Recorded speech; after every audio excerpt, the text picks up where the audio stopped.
on les enferme dans la fournaise ardente. Certes, cela émane d'une mythologie improuvable, mais ce qu'il y a de prouvable là-dedans, du moins ce qu'il y a d'admiratif, c'est qu'on raconte que dans cette fournaise ardente, tellement il se tenait sur le sentier de la justice, parce que ce n'est pas prêché anodinement, c'est comme les livres de philosophie.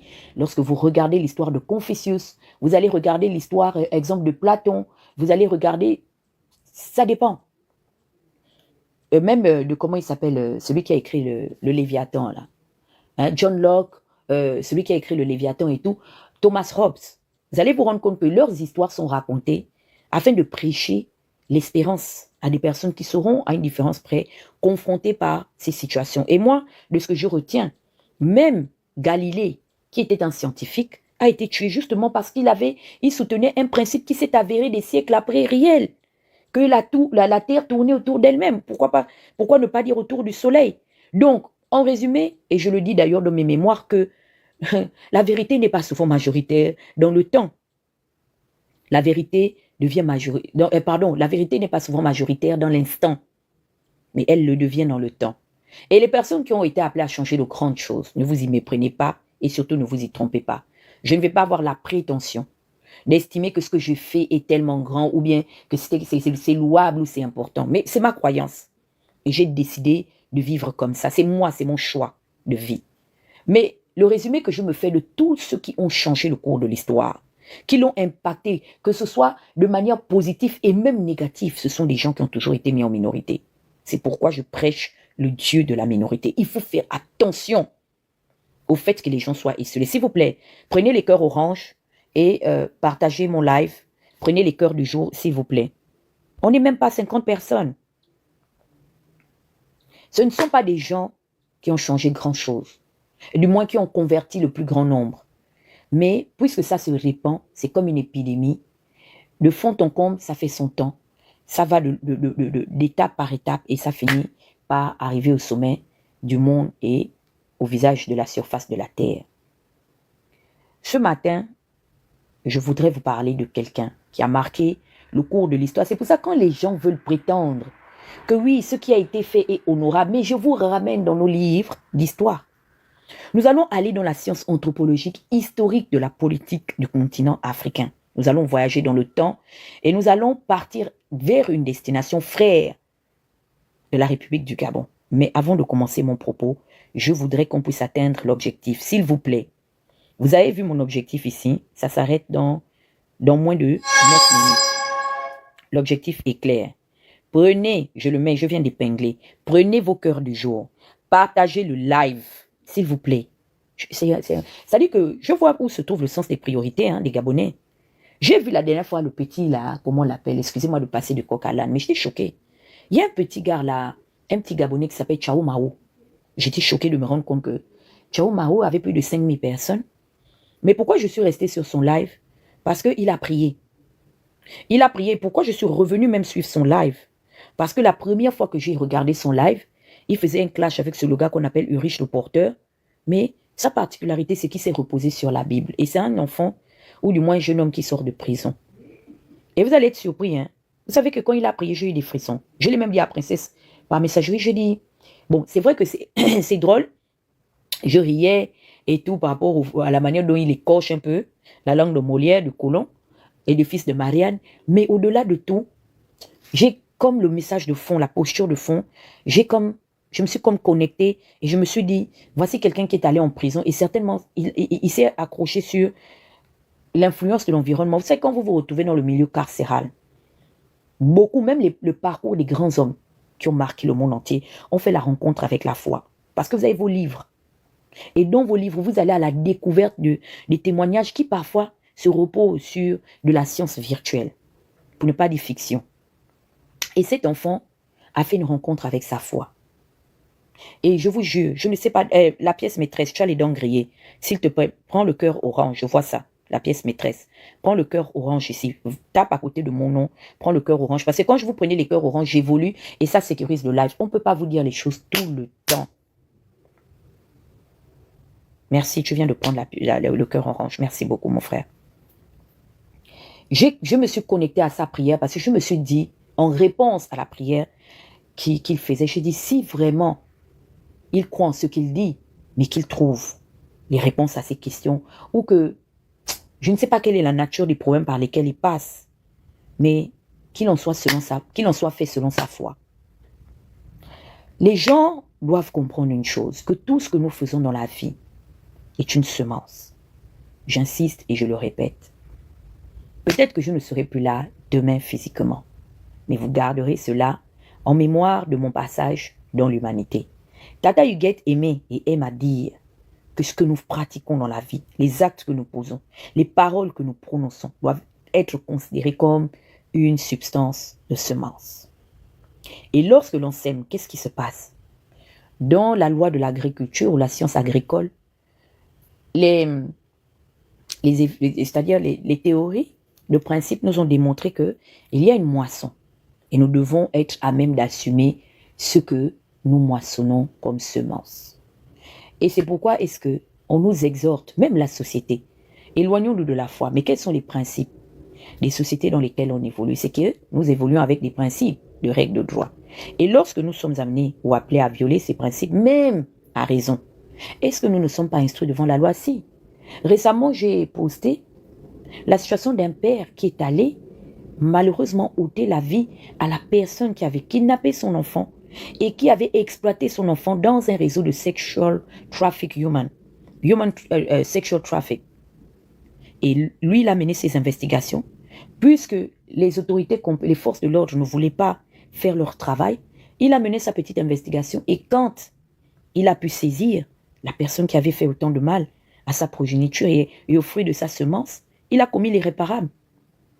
La loi a frappé de 25 ans d'emprisonnement par rapport à l'acte. Pourquoi? Parce que la loi est claire.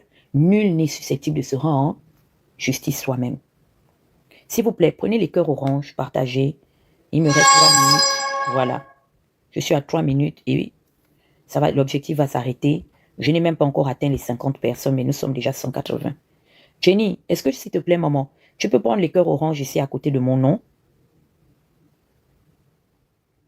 Essaie de prendre le cœur orange, même si tu ne connais pas. Demande à un enfant, à quelqu'un autour de toi va te montrer. Tu as les dents grises. Et j'ai besoin de ton cœur là, pour le live d'aujourd'hui. Merci ma belle-sœur. Oui, essaie de prendre le cœur orange, maman. Avant même de continuer mon propos, vous savez, j'ai commis une erreur. Désolé, hein. Vous avez vu le numéro que je vous ai donné, non? Pour le Airtel Money, puisque la levée de fonds continue. Par rapport à Bébé Pyongyang, puisque je n'ai pas encore atteint la somme exacte. Moi-même, et c'est la personne qui m'a instruite en erreur. C'est-à-dire une autre personne l'a donné le bon numéro. Là où, Dieu merci, les gens ont envoyé une certaine somme d'argent. Et à moi, il a donné un autre numéro. Là où il s'était trompé. Au lieu de 56, moi je disais 55 parce que c'était le numéro qui m'avait écrit. Donc, je vais revenir là-dessus. Arrêtez d'envoyer de l'argent sur le Airtel Money dès à présent. Quand je vais revenir peut-être ce soir, après le résultat du match, si je suis disponible, je vais vous communiquer le bon numéro. Ou peut-être tout à l'heure, je vais me lever parce que mon téléphone est en train de chauffer. Donc, je vais prendre des glaçons et quelque chose pour pouvoir poser le téléphone dessus pour que le téléphone cesse de chauffer. Donc, je vous disais que ce monsieur a été instruit devant les instances judiciaires. Mais si on regarde dans le principe de fond, il a raison. Mais dans la forme, il n'a pas raison. Oui, la loi paraît parfois injuste, je suis d'accord. Moi-même, je suis partisane de cette hypothèse-là. Mais au-delà de tout, force reste à la loi. Je voudrais vous inviter à partager massivement le live. Il n'y a même pas 100 personnes. Il n'y a que 52 personnes qui ont partagé le live. Donc, partagez massivement pour qu'on puisse évoluer, s'il vous plaît. On va faire un voyage dans le temps. C'est important. Hein? Parce que Stéphane pense qu'il est malin avec ses avocats, mais du diable, les avocats démoniaques. D'accord? Mais on ne va pas jouer à ce jeu-là longtemps. Parce que ce qui a été déjà découvert est livré en spectacle. Voilà.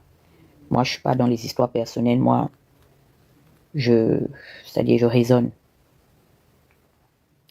S'il vous plaît, partageons le live pour qu'on arrive à 200 personnes. On est à combien d'heures là? On a 30 minutes. Hein? Il n'y a pas 200 personnes. C'est incroyable. Vous êtes allés suivre le match. Hein? Ah là là. Partageons le live. On a 30 minutes. Hein? Il n'y a pas 200 personnes. C'est grave. On y va. Plus d'une semaine, nous dénonçons des faits graves. Il a préféré prendre un bébé, se trimballer. Il faut le voir. Il veut genre développer la stratégie de Charles Pasqua. Créer une affaire dans l'affaire pour faire oublier la véritable affaire. Nous sommes dans les réseaux sociaux, Brice. Et nous allons parler du travail que font tes amis. Parce que ce sont tes amis. Tu les as choisis. Tu te balades avec eux. Tu gouvernes avec eux. Tu manges avec eux. Tu dors même avec eux. Tu en as fait des amis. Ils le disent à qui veut l'entendre, qui sont tes amis. Mais aujourd'hui, ce que toi-même, tu as reproché à certains. Vous savez qu'Oligui est allé mettre Joktan, les deux autres là, j'ai oublié le gars Nzebi là. Vous vous rappelez lors de la campagne, après son coup d'état là, non? Voilà. Qu'est-ce qu'il nous avait dit? Il y a eu un scandale qui a été jeté sur l'évêque Mike Joktan. Vous vous rappelez? On l'a accusé de tentatives de déstabilisation. Qui se souvient? Parce que Joktan, qui le soutient même aujourd'hui, hein, Mike peut avoir ses positions, mais je vais parler de ça. Oligui s'est levé pour communiquer à tout le monde que la lettre dont Mike en était l'émissaire pour aller la donner en République de Guinée équatoriale était une lettre qui était susceptible d'engendrer la déstabilisation du Gabon. C'est pourquoi je dis aujourd'hui, nous irons dans nos mémoires. Et par rapport à ça, il a mis un dispositif juridique et judiciaire derrière ces trois personnes-là qui ont été emprisonnées.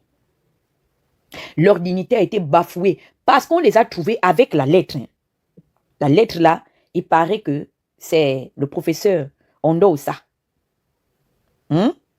qui en était l'auteur. Qu'il le soit ou pas, mais la lettre là les a condamnés. La lettre en question les a voués aux hégémonies au point de les traduire devant un conseil judiciaire. Mais aujourd'hui, depuis plus d'une semaine, nous dénonçons avec preuves avérées. Preuves et faits avérés et prouvés. Oligui préfère nous répondre en soulevant son enfant pour en venir faire la propagande. Sauf que la mère de cet enfant-là, qui n'est tout autre qu'Anouchka, nous avons donné la possibilité à Anouchka de reprendre vie. Nous l'avons sorti de son anonymat.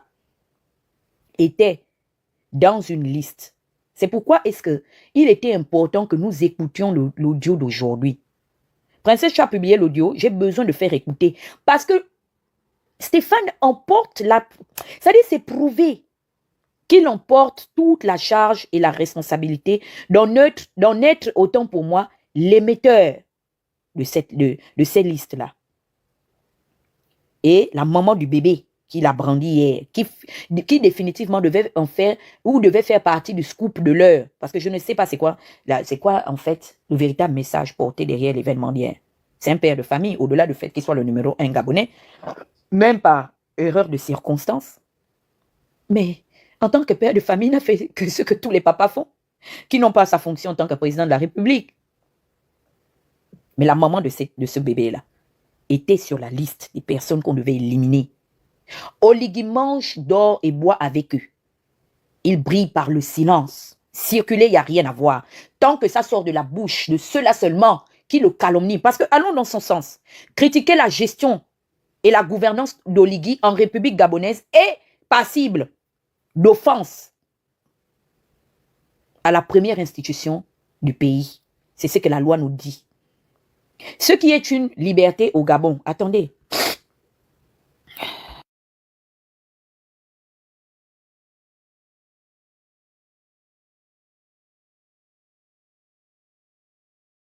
Ce qui est une liberté, ce qui est un droit fondamental bâti sur les sociétés dans lesquelles nous évoluons, lui, il estime encore que c'est un délit. Vous savez, l'Amérique est bâtie sur un principe, ce qu'on appelle le freedom of speech, le freedom of speaking, le freedom of talking. Nous, c'est comme ça on nous éduque. Nos enfants, dès la naissance, sont déjà exposés aux droits et au principe fondamental de la liberté d'expression. J'ai aimé quelqu'un qui a dit, il y a effectivement la liberté d'expression au Gabon, mais il remet en doute le principe de respecter la liberté après qu'il y ait eu l'expression. C'est iconique, hein? On va applaudir.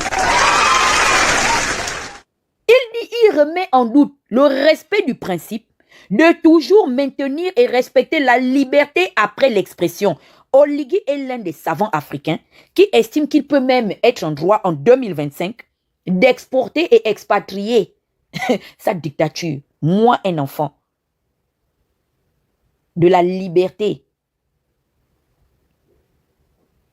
et de la liberté de la parole.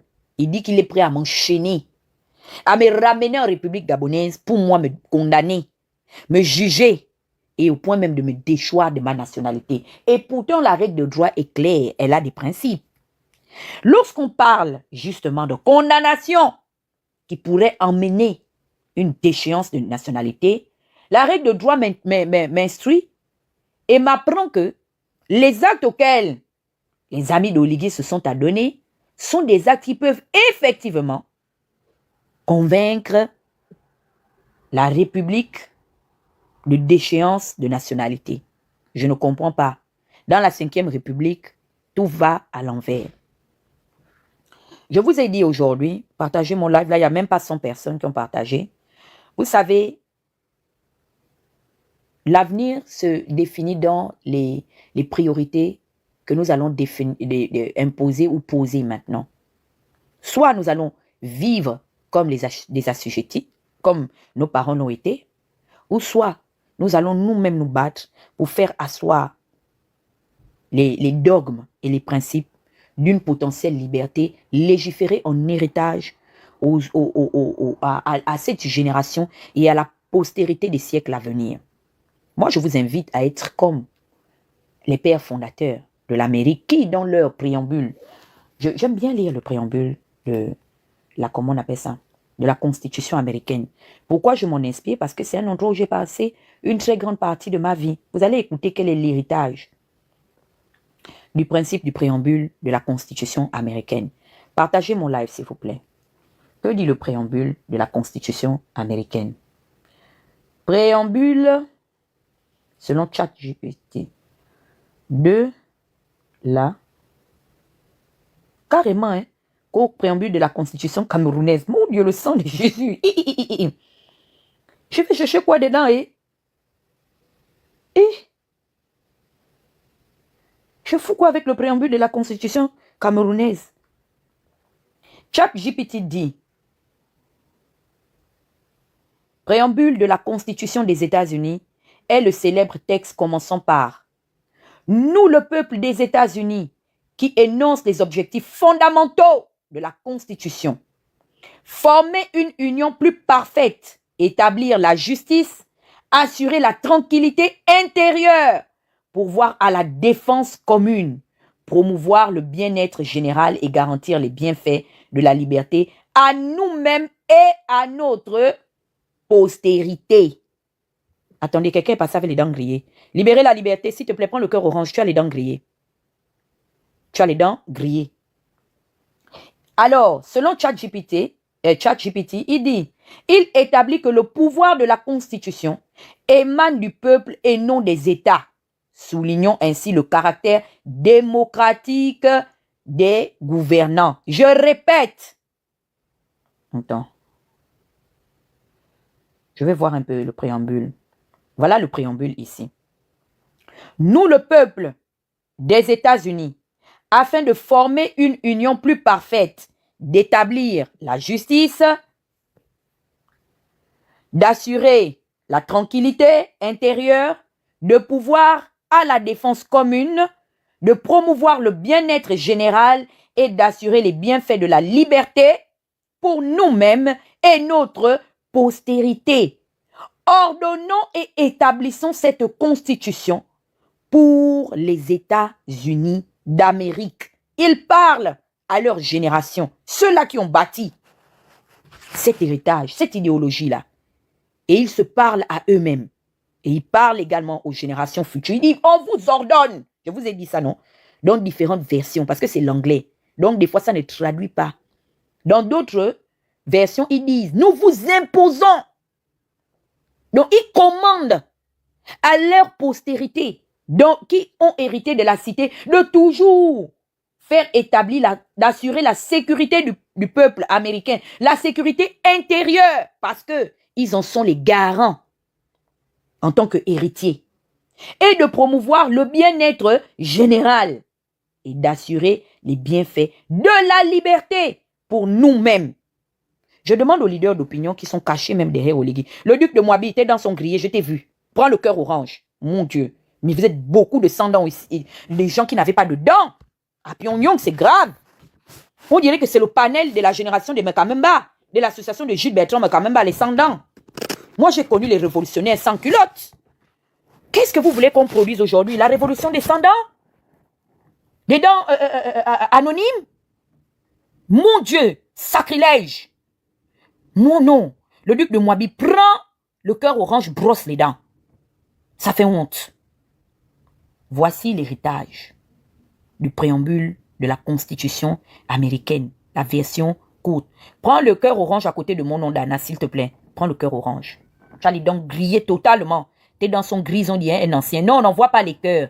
Tu vois où est mon nom d'Anna là, non? Il y a un cœur qui est là, encadré dans un truc blanc comme ça là. Clique sur ce cœur-là.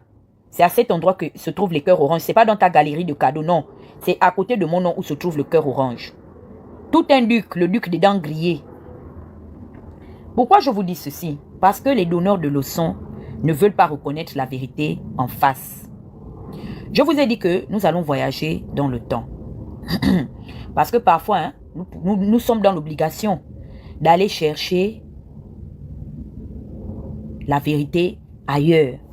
C'est pourquoi dans le cadre de la règle de droit, la règle de droit tient compte des cas ou de la situation de jurisprudence. Nous allons voyager avec le temps. Attends. On va voyager, je vais vous emmener quelque part. Parce que là, c'est un mouvement purement africain. Mais à cause des actes que certains ont posés, il y a eu des conséquences lourdes. Et ça fait partie, malheureusement, des collatéraux de l'histoire. On va voyager. Je vais vous emmener en musique.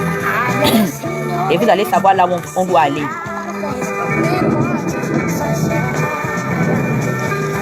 C'est la pub, hein? C'est pour vous dire que la lutte là, la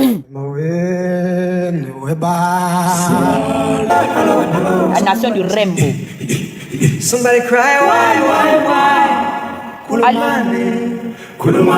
Bienvenue dans l'empire de nos civilisations. Ce sont nos frères, hein? Ils parlent nos langues, beaucoup. Beaucoup, vous serez choqués de vous rendre compte que vous parlez Mienné, vous parlez Nzebi, vous parlez Pounou sur leur territoire. Ils le parlent aussi, avec une différence près. Nous allons faire un voyage dans le temps. Alors, vous conviendrez avec moi que l'ANC, c'est plus d'un siècle de combats, de revendications et de batailles. La preuve en est, c'est que même après la mort de celui qui a sonné la corne du jubilé, oui, des procès, nous pouvons en faire à Madiba. Libérer la liberté, libérer si c'est quoi, prends le cœur orange, tu as les dents grillées. Bientôt, je vais même bloquer les commentaires. Maintenant, ce sera réservé qu'aux gens qui ont le cœur orange. Ça va vous éduquer à prendre les cœurs orange. Parce que j'ai un problème avec ça. Je sais pas. Vous n'avez pas la volonté d'avancer et je dois me répéter. Ça devient épuisant. Alors, l'ANC, c'est plus d'un siècle de lutte, d'injustice, d'assujettissement, de génocide. Et je ne saurais en citer. Quand Mandela arrive, Mandela, justement, veut s'engager dans la branche armée. Comme a dit mon frère Rikula. Mandela commence à avoir des problèmes judiciaires. Mandela était un intellectuel. Il venait d'un milieu qui lui avait permis d'aller à l'école. Et il avait choisi justement de faire droit. C'est quoi même le clan? Parce que Mandela n'est pas... J'ai oublié le clan de Mandela. Mandela n'est pas Zoulou. Il est... pardon, 3%. Donne-moi le clan de Mandela. Et donc, la généalogie de Mandela, il faudrait d'abord comprendre que c'est un fils de clan. Le chef de... Voilà, c'est un co. Attends. Comment quelqu'un dit fan? C'est un Xhosa. Merci. Dans la tribu de Xhosa, Mandela est fils de chef Xhosa. D'accord?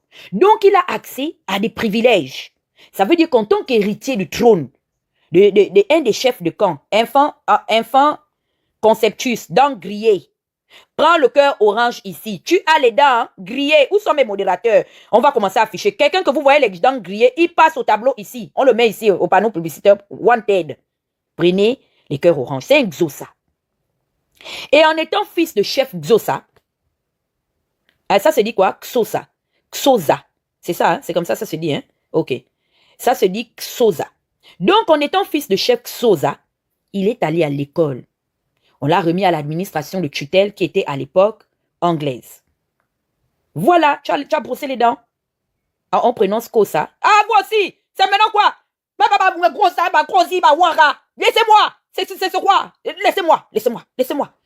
Modérateur, occupez-vous-en. Mettez moi-même qui parle ici. En bas. Alors, qu'est-ce qui se passe? Mandela aura accès à une éducation particulière. Il saura lire et il saura écrire en son temps. Cela était réservé à certains privilégiés de la communauté afrodescendante native sud-africaine. Et il mettra son intelligence au service de l'affranchissement de son peuple, Mandela. Maintenant, quand il commence, il rencontre, parce que l'ANC avait le bras politique, ok? L'ANC avait le bras politique. Et l'ANC avait également le bras militaire, donc le bras armé. Pas militaire, mais le bras armé. Maintenant, Mandela va commencer à rejoindre le bras armé de l'ANC. C'est pour ça, 1, 2, 3, il comparaissait devant les tribunaux. 1, 2, 3, il était condamné. C'est comme ça, je crois, que certaines personnes ayant remarqué le talent de Mandela, l'on dit que tu sais, tu seras plus profitable pour nous et utile dans le côté intellectuel, dans la sensibilisation intellectuelle communautaire que dans les camps où nous montons les méthodes pour répondre à l'offensive dont nous faisions l'objet. Et quand je vous ai dit que parfois dans la vie, à toute chose, parfois malheur est bon, est-ce que vous savez que le fait que Mandela a été condamné à la prison à perpétuité a sauvé Mandela du sort qui lui aurait été réservé s'il était resté en liberté? C'est pourquoi je dis, ne désespérons pas. Coucou, ça va Sandra? Parfois, à toute chose, malheur est bon dans la vie. L'expérience des choses m'a amené à comprendre que même la prison des Algériens a été bénéfique pour eux parce que ça les a ôtés automatiquement du sort qui leur aurait été réservé s'ils restaient en vie. Vous avez écouté vous-même dans les révélations fracassantes et choquantes ce que les gens prévoyaient pour ces personnes-là et d'autres personnes. Donc, faudrait savoir que Mandela, en liberté, c'était un Mandela soit mort ou soit un Mandela condamné à ne plus jamais gouverner. C'est pour ça, parfois, même la prison, je vous ai dit, Joseph est allé en prison pour rencontrer l'eunuque de Pharaon. Mais il fallait que la femme de Potiphar l'accuse injustement, sachant que, et Potiphar lui-même, sachant que Joseph ne jouait pas avec le Dieu de son père. Il le savait par principe, par rapport au comportement que Joseph avait eu à exercer dans sa maison et devant ses yeux. Mais puisque la loi ne tenait pas compte des esclaves, le fait qu'il était né esclave, il était déjà coupable parce qu'il était dans la caste des esclaves. Et c'est pourquoi est-ce que Potiphar, se sentant coupable, il avait la culpabilité d'avoir livré injustement un innocent, Potiphar fera tout pour que dans l'aile de la prison où Joseph parte, qu'il reste avec les hauts commis de la société pharaonique de cette époque. C'est pourquoi il a pu croiser les prisonniers politiques de sa génération et de son siècle. Parce que il ne pouvait, même ici à la grande prison centrale, vous savez que les quartiers sont différents. Même là à côté, à Konengi, Konengi a affrété la prison de Yaoundé, si je ne me trompe pas, a affrété une aile de son système carcéral qui est dédiée aux hommes et aux femmes politiques. Ils vivent là-bas. Et c'est effectivement comme le système, c'est un peu partout. Hein. Ici, aux États-Unis, en particulier, les plus gros criminels sont envoyés dans le village où la reine de Kuntaba vit. dans l'Arizona. Vous savez pourquoi? Parce que c'est un désert. C'est un climat désertique. Et il y a des reptiles là-bas, de très grosse envergure. Dans l'Arizona, là, si tu es dans les histoires de oh, Prison Break, là, Michael Scofield, c'est que tu vas rencontrer quand quelqu'un va mettre là-dedans sur toi. Ou bien les scorpions, c'est ça. C'est pour ça que vous voyez que dans l'Arizona, là-bas, c'est là-bas où on envoie les plus gros criminels du système américain. Donc, pour revenir à la situation de Mandela, les 27 années de prison de Mandela lui ont été bénéfiques dans son parcours. Parce que, au sorti de sa prison, il a quitté la prison pour aller à la présidence. Mais même si nous tous là, inclus moi-même, nous contestons la mythologie judéo, israélienne, romaine, française, catholique et chrétienne, apostolique, protestante. Mais vous ne voyez pas que la situation de Mandela est similaire à la situation de Joseph. Joseph, que dit-on de Joseph? Que dans le parcours de Joseph, excusez-moi, Joseph partira de la prison pour le palais, les 2 P.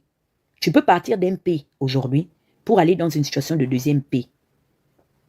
Et Mandela est parti de la case prison pour aller au palais parce que les 27 années-là l'avaient préservé.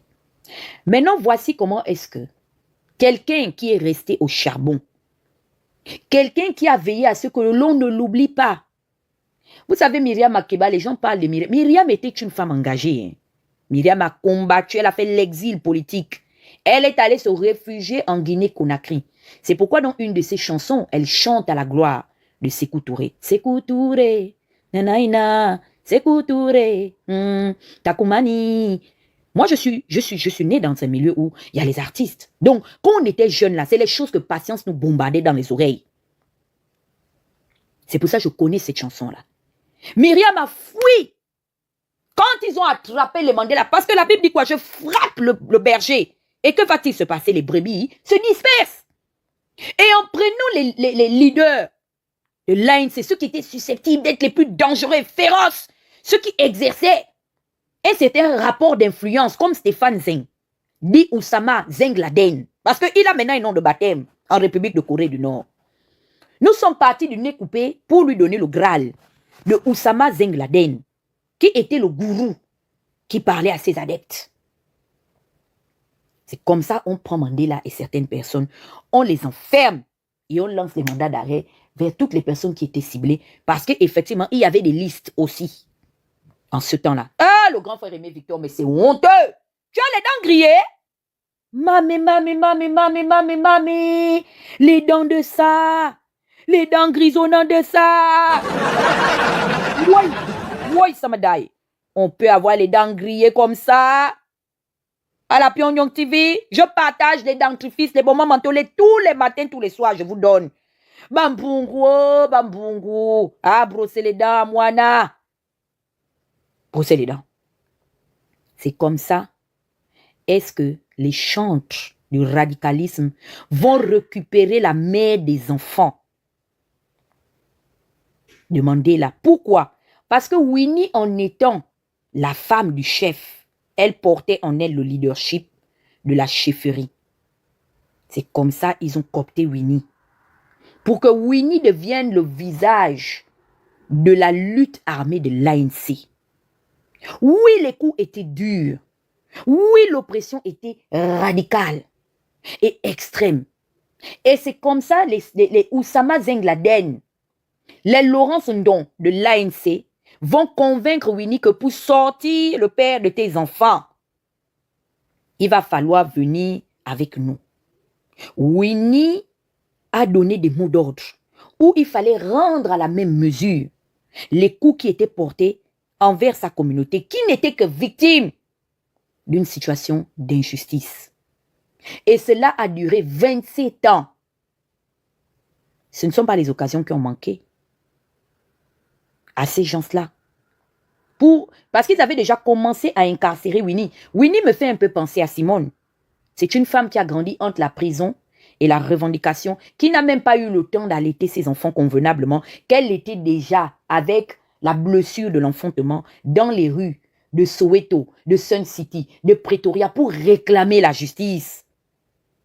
C'est pourquoi Mandela fera une lettre presque 40 ans plus tard pour parler à sa population, mais également parler à ceux et celles qui ont des oreilles. Comment on appelait l'ancien président sud-africain là? Quand l'étau va se refermer contre eux. Parce que les cris de l'ANC sont devenus forts et puissants quand ils ont commencé à traverser le continent et qu'ils ont eu en soutien les frères et les sœurs de la communauté. Omar Bongo, que vous voyez le voyou là, mon feu beau-frère, Peter, voilà, Boda, Peter Botha. Omar Bongo finançait l'ANC.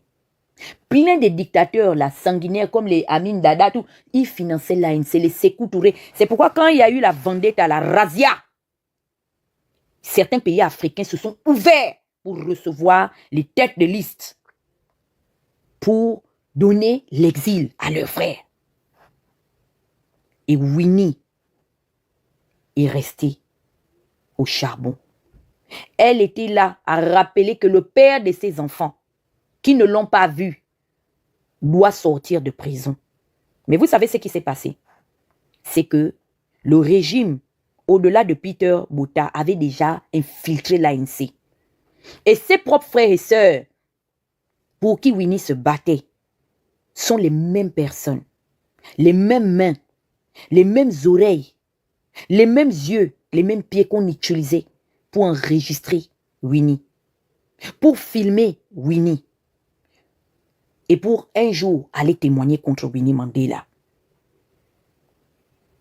C'est comme ça, quand Peter va reculer, le deal est clair.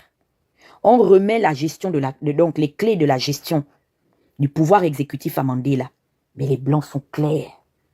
On ne veut pas de Winnie parce qu'elle est le visage de la terreur. Et pourtant, eux-mêmes, c'était des terreaux, hein. Mais ils disent, cette femme incarne la terreur de l'ANC. Et vous savez ce qui s'est passé? Winnie fut sacrifiée. On dit à Mandela, voici les preuves de ce qu'elle a eu à faire pendant 27 ans. Voici les amants de ceux qui étaient tes soldats avec qui elle couchait. Mais c'est une affaire sale.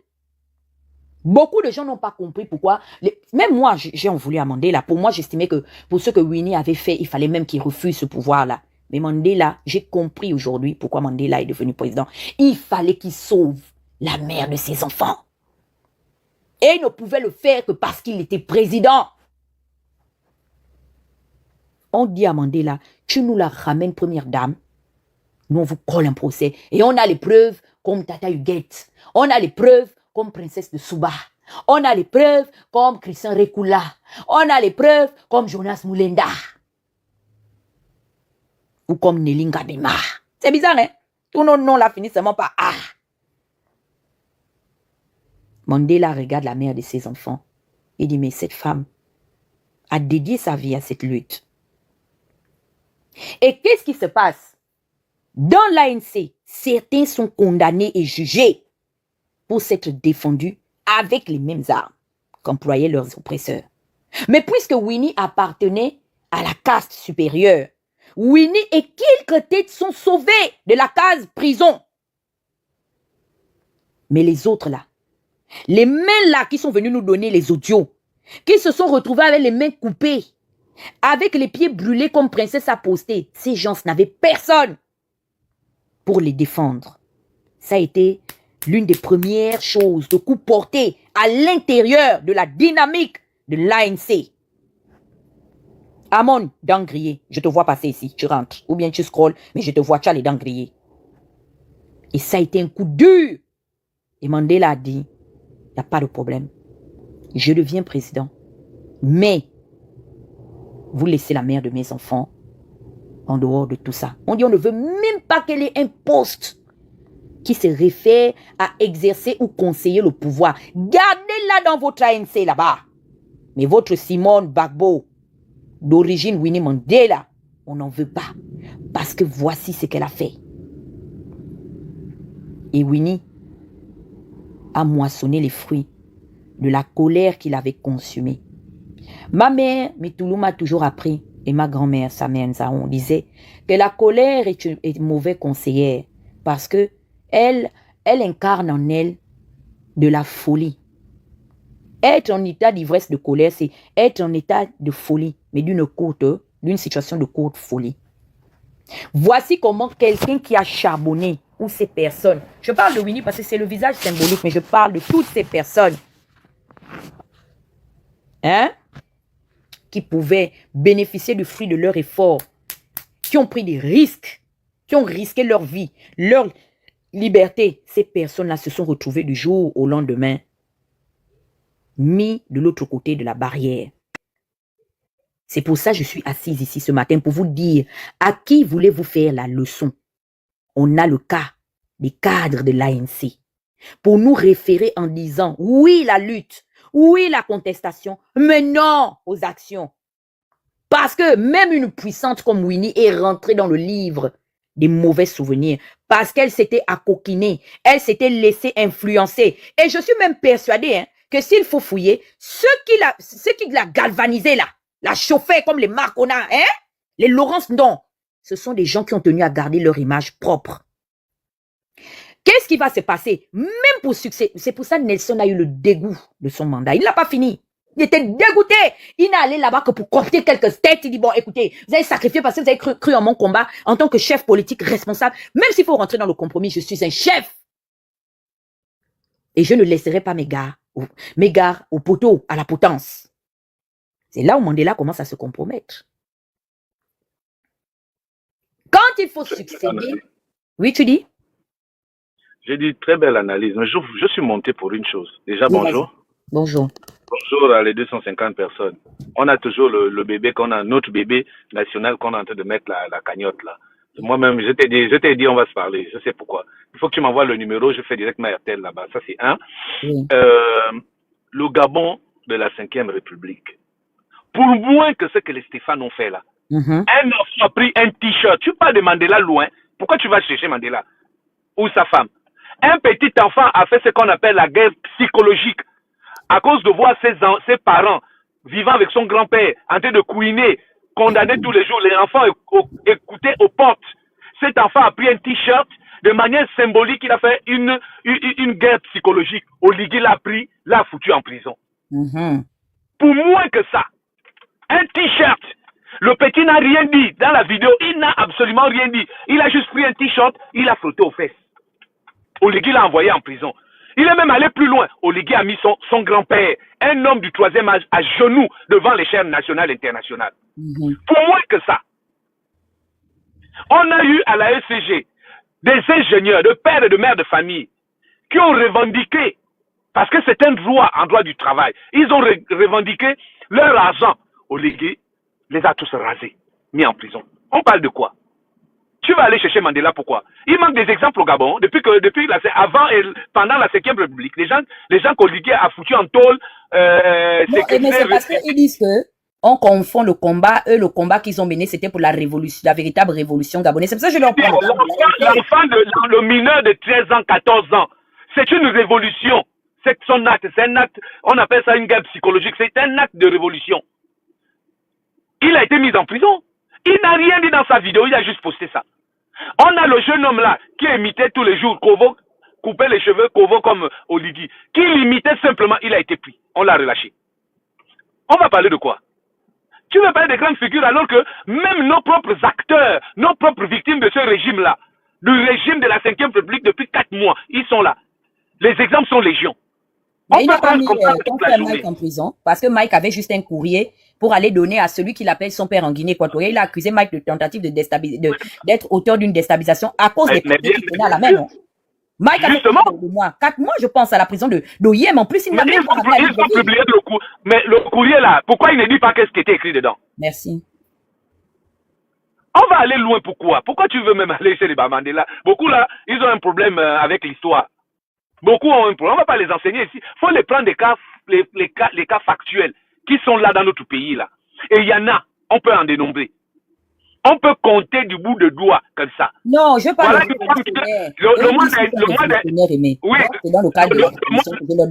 mois dernier, l'avocate qui l'a séquestré pendant 3 ou 4 semaines dans son bureau, c'est qu'on appelle ça quoi? Qu'est-ce que la dame là? Elle a été accusée injustement d'avoir fourni des caméras. Elle a porté plainte au fameux Toutou-Maï. Mais ça, c'est des cas. Et ça, c'est des situations que nous vivons dans notre quotidien. De privation de liberté, de pression et des oppressions. Cette dame, qu'a-t-elle fait? Elle n'a absolument rien fait. Elle a juste fait son travail, défendre. Et notre constitution ne dit pas de choisir qui défendre. Elle a défendu le couple Bongo. Est-elle la seule à avoir défendu les Bongo un jour? Non. Pourquoi elle a été emmerdée? Pourquoi elle a été séquestrée? Pourquoi cette dame a été machin? On a le souvenir encore de la candidate Madame Essola. Combien de fois elle n'a pas été persécutée dans sa province avec ses propres oncles, soi-disant parce elle n'est pas du bord politique. Donc Oligui va oublier tous les audios et les machins, les actes que les gars là ont prémédités contre certaines personnalités, même si on n'était pas d'accord, mais faire ce qu'ils ont fait là, faire du profilage sur les personnalités, connaître leurs emplois du temps avec les ambitions néfastes, ça là, ça n'interpelle pas. Il ne sait pas que demain, lui-même, il est la cible. Il ne sait pas que là, c'est lui la cible de demain. Et surtout que ces gars-là ont pris le nom de ce monsieur Oligui. Ils ont fait son nom comme c'était comment on appelle ça, un mot magique comme Ali Baba. Ils utilisaient son nom comme c'était raconté. C'est du n'importe quoi. Pardon, continue. Sinon, Ok. on en a des cas. Voilà. Donc, je vous disais que ceux qui prétendent être les plus gros révolutionnaires et qu'on devrait passer dessus, hein, et pourtant c'est l'Afrique du Sud qui est un cas d'école de jurisprudence sur la situation de quoi? De la commission action, justice, réconciliation et vérité. Ou on va dire action, justice, vérité et réconciliation. C'est la situation de l'Afrique du Sud que même la Côte d'Ivoire est allée piocher pour essayer de verser l'eau sur la situation de crise de post-électorale. Sous le magistère de Gbagbo qui s'est retrouvé avec une rébellion dont Ouattara en était à la tête. Vous n'allez rien crier, vous n'avez aucune excuse. D'accord? Parce que les familles, certains membres des personnes que vous vouliez frapper dans votre association-là, et vous aviez des frères et des sœurs proches qui mangeaient avec vous, qui contestaient avec vous, qui protestaient avec vous, mais ça ne vous a pas dissuadé de vous en prendre à leur famille. Ça dit que là où même l'apartheid, l'un des régimes les plus rigides de l'humanité, a exercé un droit de respect. Parce que qu'est-ce qui manquait à ceux qui exerçaient l'apartheid de doter la vie à Winnie? Mais ils avaient mesuré l'ampleur de la situation. Et ils s'étaient rendus compte que s'en prendre à Winnie, c'est peut-être mettre l'Afrique du Sud dans le chaos. Parce qu'elle était devenue le vrai visage de la révolution sud-africaine. Et je vais vous dire, si Myriam Makeba fait partie des sauvés de cette histoire, c'est parce que Myriam a détalé le front à un moment donné avec certaines personnes. Et j'étais au niveau de vous dire que la personne qui succède à Mandela n'est pas n'importe qui. C'est le fils d'Abou Mbeki, mais qui est le père?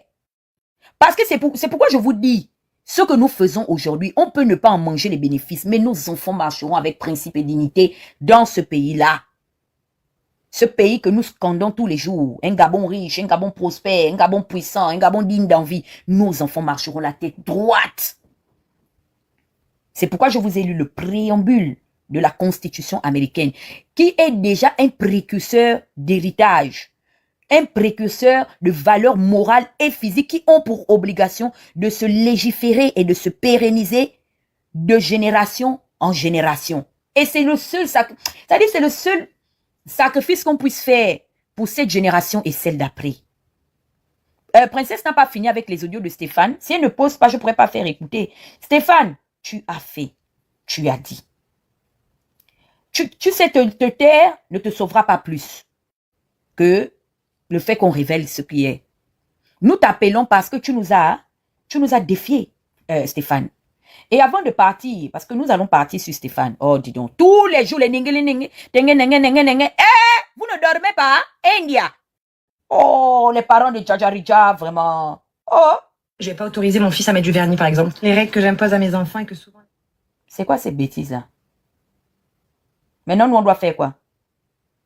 Non, pardon, je ne veux pas prendre compte. C'est les publicités, hein? Parce que après, vous allez enregistrer, ça allait me coller la communauté, là, au corps que j'écoutais. Non, je ne la connais même pas, j'ai juste ouvert par inadvertance. Donc, oh, pour qu'ils disent que, vous avez vu qu'ils ont pris, comment il s'appelle là? La chanteuse là, non? Celle qui chante Kiteo. Pardonnez, quittez sur la route, Moko Farima Benanao. Ces garçons qui arrivent. Et ils ont annulé sa participation au spectacle parce qu'elle a eu des propos contre le groupe là, la bande. Donc, je voudrais vous dire que Winnie a payé le prix fort de la haine. Et je trouverais même que le sort réservé à Winnie et à ses frères est un sort injuste. Je veux fermer ce paragraphe parce que beaucoup de gens connaissent cette dame. Mais il faut savoir pourquoi elle est un symbole fort de la musique sud-africaine. C'est-à-dire, elle a marqué son temps. On ne peut pas, c'est vrai qu'elle est de la communauté là, que j'ai dit là en parabole, mais elle a chanté en 1990 parce que ma mère l'écoutait. Elle a chanté aux portes de la prison pour accueillir le père de l'ANC. C'est lui qui est devenu le symbole fort d'une lutte de plus de 100 ans d'existence. Elle lui a dédié cette chanson. Nous avons grandi avec.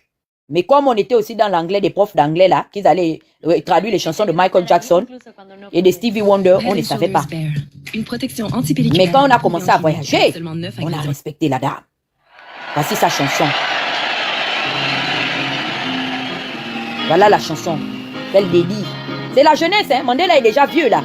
C'est pour dire, on a écouté, on nous a élevés avec cette chanson-là. On a compris que nous sommes de la génération des révolutionnaires. Don't you know, they're talking about the revolution songs. Non, Tracy Chapman. Don't you know, talking about the revolution songs. While they're standing in the welfare lines. C'est ça. Nos artistes chantent le sang qu'à le son. Voilà la génération de ceux qui ont compris le sacrifice. Pensez que l'Afrique du Sud c'est une petite nation, mais ils avaient vu leurs priorités et ils ont montré la voie d'autres générations. L'Afrique du Sud est une puissance aujourd'hui. Hein? Chez nous c'est Nyamatos. Non, la route est longue. Hein?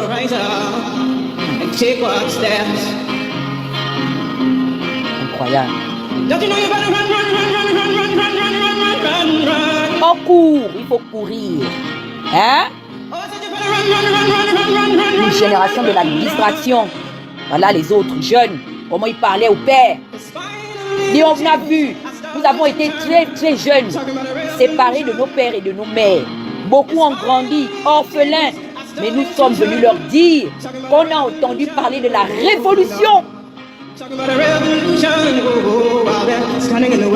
Allez leur dire que cette génération d'activistes-là, à laquelle j'appartiens, on va écrire ça dans les livres d'histoire. On saura qu'en République gabonaise, il y a eu des cyber et des activistes gabonais. Et c'est-à-dire que c'est un héritage. Tu vois un petit frère comme le chocolat des filles, quand tu vas venir nous parler de Bankona. Bankona, c'est qui? Un corrompu qui fait la promotion du tribalisme en République gabonaise. Franchement. Quelqu'un qui s'est compromis, qui a mené Olam devant les tribunaux, qui a fini par partiser avec Olam. Petit, tu sais, moi je ne te dis rien. Je t'observe dans tes voix. Parce que je sais que toute âme prospère. À tout égard, tu prospéreras comme tu l'auras décidé. Tu peux pas aller te mettre dans une chaîne comme Afrique Modia pour dire non, il n'y a pas d'activistes vraiment en République Gabon. Ah bon? Quand tu rentres au State Department, c'est ce que la communauté internationale t'a dit. Laurence Ndonla, qui est devenue ministre, quelle était sa fonction dans l'opposition? C'est une activiste gabonaise. Enfin, une activiste de circonstance.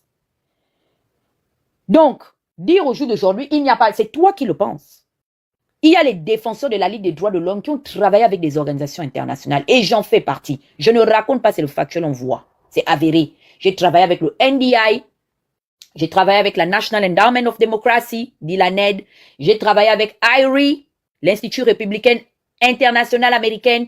Donc, je n'ai absolument rien à prouver. J'ai travaillé avec le département d'État.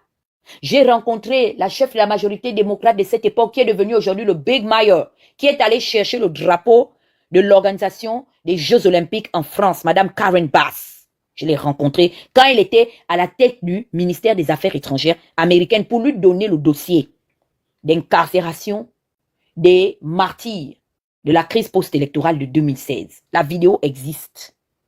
Elle est là. Peut-être que tu étais jeune, tu étais sur les bancs de l'école, je peux le comprendre. Mais à mon petit niveau là, et je n'avais pas les papiers, hein, s'il vous plaît, mais admirez le courage. Admirez le courage. Ça ne m'a pas influencé. Parce que je savais que je me tenais du côté de la vérité. Zeng, vous savez, il a beaucoup parlé.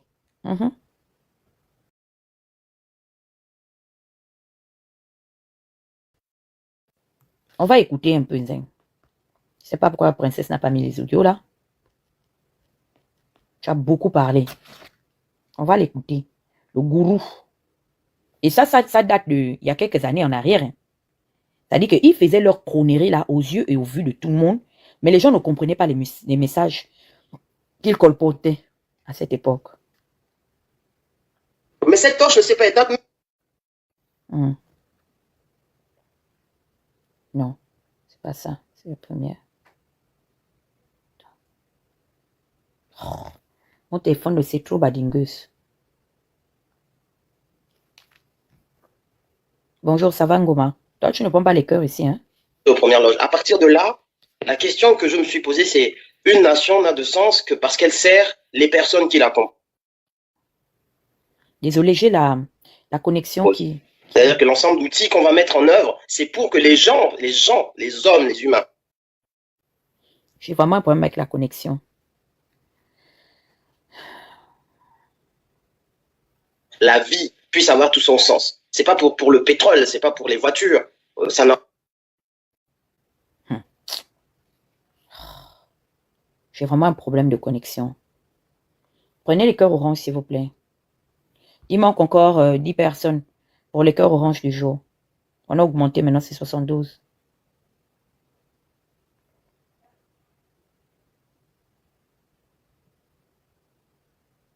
Aucun sens de créer une nation pour les voitures. On crée donc une nation pour les gens, pour la vie. Mais vraiment, c'est chiant.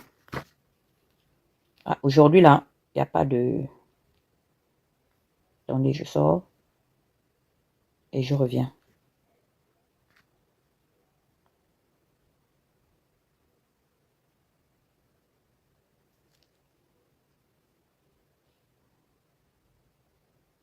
J'ai déjà téléchargé. C'est pour ça que je sais que c'est ma connexion qui est... Quel sens a cette nation? Quels sont les gouvernants? Quelles sont les institutions? Si la chose la plus importante dans cette nation est sacrifiée par ceux qui devaient la protéger. Et à partir de ce moment, en fait, c'était vraiment une ligne rouge. C'est-à-dire que là, on est totalement à côté de la plaque de quelque chose. On ne peut pas continuer comme ça. Quel est le sens de ce qu'on fait si la vie n'a plus de sens?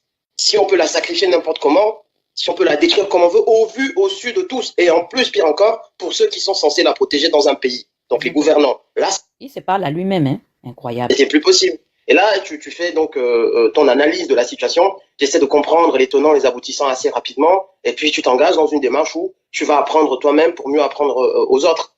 Donc c'est pour ça qu'une de mes devises, c'est s'informer, former et agir. Donc voilà, c'est en fait de là que part mon engagement. Merci Stéphane Zeng. On va passer maintenant à la deuxième partie de notre émission.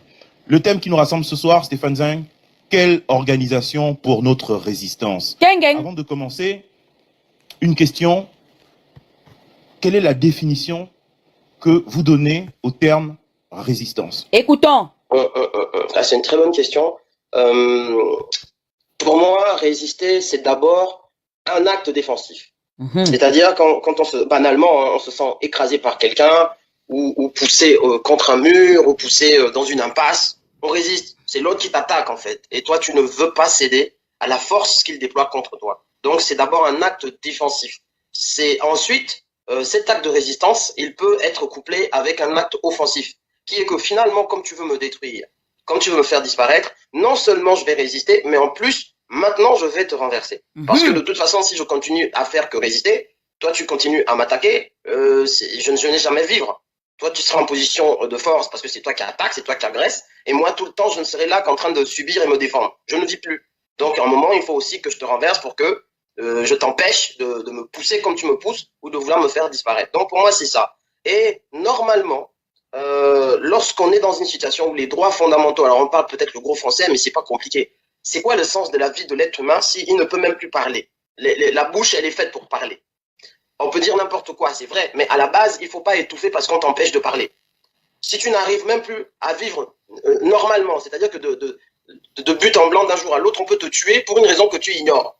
Non seulement la vie est déjà assez absurde parce qu'on peut mourir de raisons naturelles, mais tu rajoutes à ça un autre facteur qui est que quelqu'un ou un groupe de personnes peut décider arbitrairement que toi tu mérites la vie ou que toi tu mérites la mort. Donc là, il y a un problème. Je te dis, mais non, les microbes, ils se chargent déjà de nous faire disparaître et on résiste en mettant en place la médecine. Mais pourquoi mon semblable va avoir un plan construit de me faire disparaître? Je ne peux pas ne pas résister à ça parce que sinon, la vie elle-même ça n'aurait même pas de sens d'être sur Terre. C'est quoi le truc? Donc ça, c'est un deuxième élément. Ensuite, il y a le fait que vous avez le droit de... Si on n'avait pas d'État, si on n'avait pas de nation, chacun d'entre nous chercherait dans son coin à manger, à dormir.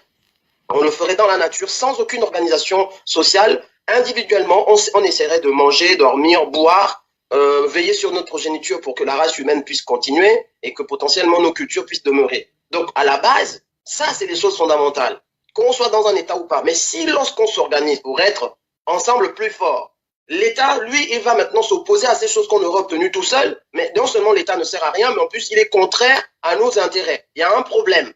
Donc là, la résistance s'impose. C'est pas comme si on allait chercher des bonus. C'est pas un bonus, c'est la base. C'est le soubassement. Voilà ce que j'aurais à dire là-dessus. Vous avez entendu la définition de Stéphane, non? De la résistance. C'est pourquoi je dis, vous-même vous allez parler. Je ne dirai rien. Je n'ai absolument rien à dire à part taper les commentaires. Et on n'en est même pas encore là. Parce que je vous ai dit la VAR, rien que la VAR. La VAR n'est l'ami de personne. La preuve en est, c'est que moi, Tata Huguette, qui suis en train de vous passer au cachère aujourd'hui, si demain, les mêmes personnes qui sont là aujourd'hui constatent que je commence à me dédire le message que j'ai prôné pendant autant d'années, ils me mettront moi-même face à mes propres propos. Donc Stéphane, sa déduction de la résistance, c'est que également, il faut rendre les coups à la mesure comment on appelle ça, des impacts ou de l'impact des coups que nous recevons, à la mesure des conséquences. D'accord? Il l'a dit. Et j'ai dit ceci à Malcolm du Mapan. J'ai dit à Malcolm depuis des années, parce que Malcolm avait l'habitude de se foutre de moi. Et je me rends compte que le mot d'ordre était donné depuis chez Laurence. Parce que je vous avais dit que faites attention. Dans cette résistance-là, il y a, comment on appelle ça? Il y a ceux qui sont réactifs, ceux qui s'expriment audibles comme moi, et il y a ceux qui décident de se cacher et d'agir. Donc, ils ont aussi une manière de s'exprimer et de répondre. Et je vous ai toujours dit que les leaders que vous voyez là, qui ne répondent jamais en leur nom propre, d'accord, dans le cadre politique, sachez que tout le monde a un petit maillot, un faux profil. Emmanuel Macron a un faux profil, Donald Trump a les faux profils, Oligui, faux profil, Sassou peut-être comme il est maintenant vieux, sinon, s'il était en âge de venir encore lutter avec nous dans les réseaux sociaux, allez avoir ses faux profils. Tout le monde a son petit maillot sur la blogosphère que vous voyez universelle là. Et Malcolm avait l'habitude de se foutre de moi avec mon défunt frère là qui vivait ici au Canada, Pat Collins. Et vous savez, quand je vous dis que mon Dieu veille sur moi depuis longtemps, beaucoup de gens ne croient pas, mais je vous dis, aujourd'hui, je me rends compte. Tapotez mon live, s'il vous plaît. Il n'y a même pas 100 cas. Oh mon Dieu, je coupe les commentaires. Ça, c'est des foutaises maintenant. Franchement, on ne peut pas se foutre des gens comme ça. Même tapoter, vous ne pouvez pas tapoter. Attendez, je coupe. Là, vous n'allez pas dire que, oh non, Tata Huguette, il y a les gens. Non, non, non, non, non, ça, c'est des foutaises. C'est où? Commentaire. Voilà. On va rester comme ça. Tapotez mon live. Je ne suis même pas à 100 cas. Je comprends pourquoi l'audience n'avance pas. Je n'ai même pas 100 partages. Franchement. Donc, j'étais là, donc, sans tabou. Avec les autres, on faisait nos émissions où nous, on était en train de dire que, ah, Pink Man, Pink, avec sa bande-là, c'est des voyous. Eux, ils veulent seulement envoyer les enfants des gens au front. Pendant que lui-même, Pink a caché ses héritiers dans le pays de sa femme. Parce que ce sont des gens qui ont des pays de rechange. Lui-même, le père est un Gabono-chinois ou un Sino-Gabonais. La femme, franco-ivoirienne, ils ont des pays de rechange. Quand on vous envoie au front là, et que leurs enfants, leur famille, leurs chisa, leurs proches ne sont pas au front, nous, on considère que c'est injuste parce que la charité bien ordonnée commence par soi-même. C'est à eux de prendre la tête des contestations pour nous démontrer que, pour cette fois-ci, après cette gavée à l'argent du contribuable gabonais, ils étaient prêts. Ou ils sont prêts à commettre le sacrifice ultime au nom du combat qu'ils mènent et au nom du combat auquel ou en lequel ils croient. Malcolm avait pris ça personnellement. Toutes leurs ribambelles. Certains vont m'excuser, hein. Massoma Lekou, Erel Dorian, comment elle s'appelle là, ma soeur là, qui est en Belgique là et tout. Toutes ces filles-là, Newman, tout le monde, allez, feu! On signalait nos pages YouTube, on a perdu toutes nos anciennes vidéos. En entendant, je suis sûr que ça nous aurait fait aujourd'hui des supports évidents par rapport aux analyses qu'on faisait déjà il y a 8-9 ans en arrière. Malcolm m'a affiché là-bas. Jusqu'à quand l'affaire de ma sextape a été sortie, ils avaient affiché ça. J'ai les captures, hein, parce que moi, contrairement à eux, je peux prouver ce que je dis. Et je me rends compte que de manière inopportune, spontanée comme ça, je repostais tout ce qui me faisait, même si les gens ne réagissaient pas. Mais je postais, et aujourd'hui, ça m'a fait une encyclopédie. Une encyclopédie de souvenirs où je sais aller piocher lorsqu'il faut les mettre face à leurs propos. Pourquoi? Je vous ai dit que Mike Joktan m'avait appelé une fois en 2015. Il me demande une vidéo d'une déclaration de Ping. Il était en tournée républicaine. Et je lui ai dit que, ah, évêque, je n'ai pas la vidéo là. Il me dit que, mais Dana, comment tu peux faire ça? Je dis, ah, Ping m'énerve. Moi, je n'écoute pas ces choses. Et c'est vrai, je n'ai pas vraiment mis le conseil de ce monsieur en pratique. Mais aujourd'hui, je dis merci parce que d'autres personnes ont pu récupérer ces vidéos et ça nous sert aujourd'hui d'évidence face à leur duperie, leur duplicité, leur manipulation. C'est que là où il va me prodiguer le conseil en me disant, Tata Huguette, à partir d'aujourd'hui, tapotez mon live, hein, je ne vais pas remettre les commentaires. Aie l'habitude d'enregistrer et de garder. Posto, photos, vidéos, messages vocaux, tu gardes tout. Parce que demain, ça peut te servir pour mettre les gens face à leurs propos. Il dit, tu sais, les gens nous ont fait ça avec André quand nous, on a rejoint la coalition pour la Nouvelle République version 2009, les rangs de l'opposition. Et quand on a voulu maintenant les interpeller pour leur dire que mais qu'est-ce que vous faites à nos côtés, sachant que vous êtes dans un jeu de duplicité avec le pouvoir, vous êtes des spécialistes de la transhumance politique. Ils nous ont dit que vous me mentez, vous ne dites rien, apportez-nous les preuves. C'est là où il m'a dit, aie l'habitude dorénavant de garder les évidences. Il dit même de moi-même, inclus Mike Joktan. Parce que demain, si je mens sur une situation, tu pourras me rattraper dessus. Il ne m'a pas dit d'enregistrer, hein, parce que vous, je vous connais. Vous allez dire que Joktan a dit à celle-là, Mike en particulier, d'apprendre à enregistrer. Il m'a dit que ce qu'eux-mêmes ils vont dire, ce qu'eux-mêmes ils vont poster, tu gardes, tu archives. Et c'est de là où me vient la culture de la VAR. Quand je les ai lavés pendant les 7 dernières années avant 2023, mais j'ai repris tous leurs posts. Et d'ailleurs, beaucoup me valent le respect dans l'arène politique parce qu'ils savent que Tata Huguette n'est jamais loin des évidences. Je ne dis pas que je mens, hein. Je ne mens pas, hein. Souvent même je mens aussi. Souvent je vous dois ça, je vous pompe les tuyaux dans gamme. Mais comme je suis dans mon sérieux, vous pouvez croire ou vous croyez seulement. C'est par principe d'honnêteté que parfois je reviens ici pour vous dire que la situation qui s'était passée là, je vous mentais, oh. C'était la mystification. Mais c'est de bonne guerre. Et dans mon parcours, comme je vous le dis, prenez les cœurs orange, s'il vous plaît. Il manque 4 personnes seulement pour compléter les cœurs du jour. Merci à tous ceux qui ont pris les cœurs orange. Permettez-moi de remplir mon objectif, s'il vous plaît. Au jour d'aujourd'hui, je sais que mon parrain n'est pas là, donc c'est un peu chaud pour moi. Merci. Juste un cœur, 100 pièces. Je suis là pendant un jour. Facebook me dit, va dans tes spams. Quelqu'un t'a écrit. Ah, ok. Je m'en vais dans mes spams. Je regarde le message qu'on m'envoie. La personne dit, bonjour Tata Huguette. Excusez-moi de vous déranger. Je sais qu'on ne se connaît pas. Mais j'ai des informations très, très importantes à vous donner. Je sais que vous vous méfiez de beaucoup de gens. C'est normal, vous êtes dans le cadre de la politique. Mais essayez de me contacter. Je pense que vous n'en sortirez pas de là déçu. Moi, j'ai dit, ok, comme moi je suis quelqu'un de très accessible. Merci beaucoup Sky. Je réponds au message, je dis oui, bonjour, qu'est-ce qui se passe? Je dis, ah, madame, est-ce qu'on peut se parler? Parce que je détiens une information qui vous sera capitale. Pourquoi je dis ça? Parce que les gens pensent qu'ils renversent l'eau dans le néant, quoi. Ou ils construisent sur l'eau, sur le néant. C'est faux. Même ceux qui ne disent rien, et Princesse l'a dit tout à l'heure, il y a beaucoup de gens qui ont le macabre de Stéphane. Mais ils ne disent plus rien parce qu'ils ont vu que les Stéphane ont des amis puissants dans ce pays. Ils ont vu comment on a révoqué un juge d'instruction. Ce sont des messages que le régime envoie aux populations. Il y a des gens qui ont les dents serrées, les gencives serrées, mais qui ont envie de parler. Laissez-moi vous dire que lorsque un seul sera mis aux arrêts, vous savez que c'est pas nous qui n'allons, vous savez que c'est plus nous qui allons parler. Le déferlement qu'il y aura, même dans le rang des bâtisseurs, la preuve en est, vous voyez les bâtisseurs dire qu'on ment. L'affaire là se joue que entre Gabonais de la diaspora. Entre ceux-là même qui sont restés dans les rangs de l'opposition, mais qui se font appeler soi-disant des membres de la diaspora, et entre les nouveaux bâtisseurs, qui sont quand même restés en diaspora, qui n'ont pas la garantie qu'en allant au Gabon, malgré qu'ils sont dans le camp d'Oligui, ils seront épargnés de tout ce qu'ils ont eu à faire. Exemple Bob le Fou, exemple PH Ngouchou, qui sont devenus des nouveaux bâtisseurs, mais qui n'assument pas et qui ne veulent pas forcément aller repartir au Gabon. Exemple mon petit